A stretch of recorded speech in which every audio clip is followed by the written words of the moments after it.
Bonjour, bonjour. Je suis ici en Allemagne de l'Est et c'est juste merveilleux de bouger avec un camping-car, d'être tellement spontané, tellement dans le flow et vraiment pouvoir profiter des signes, de voir les synchronicités, ce qui se passe. Parce qu'on est toujours au bon endroit, avec les bonnes personnes et au bon moment. Donc c'est vraiment un cadeau qui se présente presque au quotidien, je peux dire. Et les connexions qui se font sont merveilleuses, les gens qui viennent à nous, c'est juste extraordinaire. Et aujourd'hui, j'ai juste envie de parler de signes et de synchronicité parce que je crois que pas tout le monde est conscient encore de ça. Mais j'ai ma formation Rendez-vous avec la joie où je parle souvent justement de tout ça, de ces synchronicités qui sont arrivées dans ma vie. Donc l'histoire que je vais raconter maintenant fait partie, par exemple. Mais je pense qu'elle est importante parce que la vie, elle devient beaucoup plus belle encore, je crois, que quand on arrête de juste essayer de contrôler sa vie, mais quand on se laisse ouvert et quand on lâche un petit peu prise et qu'on dit oui à ceux qui veulent venir à nous, juste pour montrer en fait, oui, je suis là. Donc juste pour comprendre, là, pour moi, j'ai compris donc le moment, le grand déclic, c'était avec Fernando Aguirre, c'était le grand boss des Rives Brésil, là, je ne sais pas si on connaît encore les pubs avec les filles, avec les jolies derrière, là, les brésiliennes. C'était c'était une marque de tongs. Et j'avais fait une interview avec lui et à un moment donné, il me disait oui, tu sais Coco, il y a des signes partout. Et il me racontait qu'à un moment donné, lui, il était à la plage et il regardait sur la mer. Il y avait eu des dauphins qui ont commencé à faire un spectacle extraordinaire devant lui. Il était super touché. Et il regarde la montre, il regarde l'heure et il se dit est-ce que c'est maintenant que mon papa est mort, qui était à l'hôpital à ce moment-là. Et effectivement, il a juste reçu un petit peu après le message que son papa est décédé. Et c'était dans la phase où j'avais vraiment besoin d'aller voir des dauphins. Donc, je suis partie à Hawaï. Mais encore avant de partir à Hawaï, j'avais interviewé un acteur qui s'appelait Justin Lazare à Paris, un beau mec, et puis comme personne ne s'intéressait à lui, mais tout le monde s'intéressait plutôt à l'actrice qui s'appelait Natasha Henstridge, j'étais un peu la seule à faire l'interview avec lui. Et quand je partais, donc je lui apportais le chocolat comme d'habitude, et quand je partais dans le couloir pour aller prendre mon métro qui me ramène après sur le train en Suisse, il me dit « Are you leaving already ?» Et là je dis « Oh non !» Et j'étais encore, j'avais 28 ans, quelque chose comme ça, ou 29 ans. Et après, je savais que je devais aller à Hawaï pour aller à la rencontre des dauphins, parce que je les porte tellement dans mon cœur. Et je suis partie pour 6 semaines, j'ai pris mes 2 enfants qui avaient 3 et 4 ans à l'époque, et mon mari m'a rejoint pour 3 semaines. Et quand il est arrivé, j'ai dit viens, on va aller voir, on va aller faire une excursion pour aller voir les baleines. Donc on attendait le bateau qui n'est jamais venu. Par contre, on avait rencontré là-bas une dame qui disait oui, j'ai entendu parler d'un restaurant raw food, donc cuisine crue à Paia. Et moi, je ne connaissais pas du tout. À un moment donné, on est à Paia avec mon mari. Je dis Benny, arrête la voiture. Et je vois le restaurant, justement. Je vais aller voir la carte. Et j'aurais pu regarder la carte juste à l'extérieur. Mais non, je rentre à l'intérieur du restaurant. Et qui est là-bas? Il y a Justin Lazare avec un autre copain acteur. Et qui ne savait pas où habiter. Et comme mon mari est tombé malade après, donc il a pu s'occuper des enfants et j'ai pu sortir avec Justin Lazare. Et on était en plus à l'anniversaire de John Lilly. C'est lui qui a fait les think tanks et c'était un grand scientifique de dauphins. Donc plein de merveilleuses coïncidences à ce moment-là. Et c'est seulement après j'ai compris, mais Justin Lazare, c'est seulement vraiment dans ma formation, je me dis, mais Justin Lazare, ça veut dire Lazare. Donc il n'y a pas d'hasard.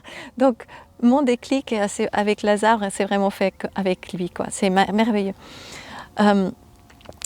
Après, dans ma formation, c'est vrai que j'ai plein de moments de synchronicité comme ça. Je vis vraiment beaucoup d'après les synchronicités. Une des dernières synchronicités juste extraordinaires, c'était l'histoire d'Antoine Vernier. J'avais déjà fait une interview avec lui. J'avais déjà posté aussi, j'en parle aussi, j'ai posté sur Facebook, Instagram. Mais c'est ce monsieur qui est parti de Angers en France pour courir jusqu'à Davos à cause du WEF, justement du World Economic Forum, et pour parler d'amour, pour amener de l'amour jusqu'à Davos. Et il a fait un marathon, il a couru 23 marathons en 23 jours. En tout, il a couru plus que 1000 kilomètres. Et il voulait courir un grand cœur autour de Davos. Et c'est extraordinaire parce que le jour de son arrivée sur Davos aurait dû être le 21 août. Et moi, j'y étais le 20 août avec Katharina Roland. Et on était au WEF à Alternative, que lui, il ne connaissait pas. Donc là-bas, il y avait 250 personnes et on les a demandé de sortir pour 1h33 à l'extérieur pour créer un grand cœur humain. Et le moment que lui, il est arrivé dans ce grand cœur humain, à 1h33, c'est le nombre des anges. On regarde dans le ciel parce qu'il y a eu un drone et puis Katharina voulait contrôler s'il était bien là le drone. Et là, elle voit une immense ouverture vers le ciel bleu en forme du cœur.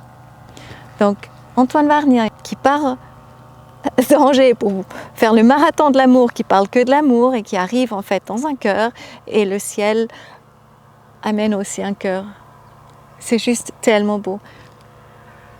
Quelques jours après, Katharina, elle m'appelle, elle me dit « Coco, là où je suis, il fait super mauvais temps et on devrait avoir le beau pour filmer quelque chose. » Elle dit « Mais tu peux pas faire un truc ?» Puis je lui dis, parce que j'entends une petite voix qui me dit 15h15. Et je dis « Oui, 15h15, je te donne le chiffre, le soleil va arriver à 15h15. » Et bien sûr qu'elle m'appelle juste un petit peu après 15h15 et elle me dit « Coco, c'est pas possible. » Et c'était toujours nuageux, brumeux. Et à un moment donné, le soleil est arrivé. Elle demande à un ami quelle heure est-il, et il disait 15h15. Donc des choses arrivent comme ça tout le temps. Et là, on a rencontré quelqu'un qui est vraiment le grand chef du... Ah là, c'est chou. C'est un ultralight ici en haut là. Une personne là qui vole tout seul. Voilà, avec un petit moteur. Non, on a rencontré un gars qui s'appelle Thomas. Sa copine travaille dans un magasin à Dresden où on peut avoir les choses pour rien. Donc on peut amener des choses qu'on n'a plus besoin et prendre les choses qu'on a besoin. Et lui-même, ça fait depuis un peu plus qu'une année, il a gagné 125 jeux, des jeux. Par exemple, il a besoin d'une machine à laver. Et il joue au jeu et il gagne une machine à laver. Il a besoin d'un e-bike et 6 heures après, il y a un e-bike.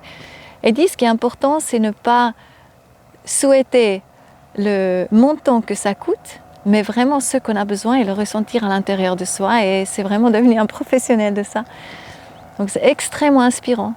Et dernièrement encore, on était à côté d'un endroit où on a appris après que c'était la piste cyclable la plus réputée en Allemagne, à côté de l'Elbe. On dormait là-bas. Et le matin, j'arrêtais pas à dire à Katharina, oh, ce serait trop beau avoir un vélo ici. On peut s'imaginer ce qui est arrivé. Ça fait un petit moment que je cherche un vélo vraiment pliable que je peux mettre dans mon camping-car. Et à un moment donné, il y a un monsieur qui passe à côté avec un tel vélo et on commence à parler et voilà. Il me le vend. Donc maintenant, j'ai un super vélo. Donc c'est merveilleux. Et je pense que c'est important d'être attentive à ça. Et par exemple, c'est vrai, quand on fait la formation Rendez-vous avec la joie, ces synchronicités deviennent super visibles. Parce que si on la fait vraiment, cette formation, sur 40 jours, et puis on y tient vigoureusement, tout ce que je raconte ouvre quelque chose dans notre propre conscience et qui nous fait vivre des mêmes choses. Et je pense que c'est vraiment une magnifique invitation parce que la vie, elle devient absolument magique. Nous ne sommes plus juste voguant sur une mer qu'on ne connaît pas, mais ça devient juste une magnifique aventure humaine quelque part. Et on se rend compte que chaque être qui croise notre chemin, chaque événement qui se passe dans notre vie, tout est là pour une raison. Et tous ces signes-là sont des grands cadeaux qui amènent à des synchronicités et qui font que la vie, elle vaut tellement la peine d'être vécue, elle est tellement magique. Et volontiers, si vous sentez de vouloir faire ma formation, je pense que c'est une belle entrée en matière pour sortir des choses figées, pour s'abandonner dans une vie vraiment pleine de magie, un peu comme ce ultra light. Je dis à bientôt. Merci d'être là. Namasté, namasté.